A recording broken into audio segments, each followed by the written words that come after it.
তো গাইস অনেকদিন পর আবার নতুন ব্লগ একটা শুরু করলাম।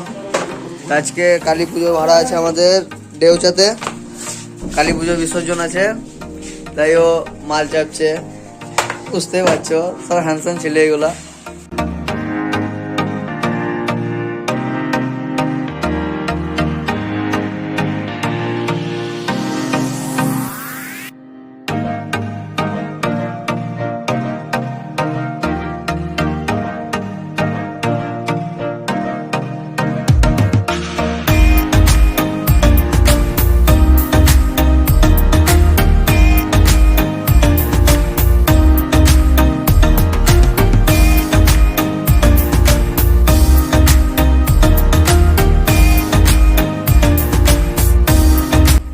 তো গাইস মাল বাঁধা আমাদের কমপ্লিট, এইও দেখতে পাচ্ছ আমাদের মাল বাঁধা কমপ্লিট, এইও সবকিছু চাপাচাপি হয়ে গেছে। এবার এই লাইটগুলো চাপাবো, নিয়ে আমরা বেরিয়ে যাব এবার দেউচার জন্য। তাহলে বেশ, রাস্তায় দেখা হচ্ছে আবার, বাই।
আমরা চলে এসেছি যেখানে আমাদের আজকে বিসর্জনটা আছে, তাই এখানে বক্স বাঁধাবাঁধি কমপ্লিট হচ্ছে, তো তোমরা দেখো।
DJ Steve Babu, DJ Steve Babu, DJ Steve Babu.